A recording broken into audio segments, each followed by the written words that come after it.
AP రవాణా శాఖ మంత్రి రాంప్రసాద్ రెడ్డి పార్వతీపురం ఆర్టీసీ డిపోలో 6 కొత్త బస్ సర్వీసులు ప్రారంభించారు. ఆర్టీసీకి కావాల్సిన మౌలిక వసతులు కల్పిస్తామని చెప్పారు. ఆర్టీసీ మనుగడ కార్మికులే ప్రధానమని, వారి సమస్యలు పరిష్కరిస్తామని మంత్రి తెలిపారు. రాబోయే కాలంలో కొత్త హంగులతో ఈ నియోజకవర్గ ప్రజలకు అందించేదానికి ఏపీఎస్ఆర్టీసీ చర్యలు తీసుకుంటా ఉందని చెప్పేదానికి గర్వంగా ఉంది.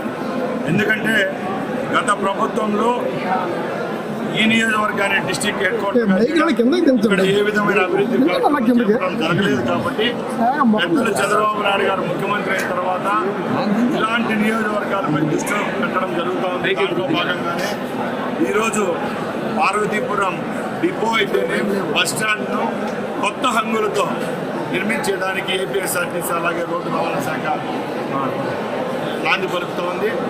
అలాగే ఈ పార్వతీపురంలోనే క్రీడల కోసం ఎవరైతే బాలబాలికలు ఉన్నారో వాళ్ళ కోసం అధునాతన హంగులతో ఇక్కడ స్పోర్ట్స్ కాంప్లెక్స్ అలాగే ఇండోర్ స్టేడియంను కూడా స్పోర్ట్స్ అథారిటీ ఆఫ్ ఆంధ్రప్రదేశ్ ద్వారా నిర్మిస్తాం.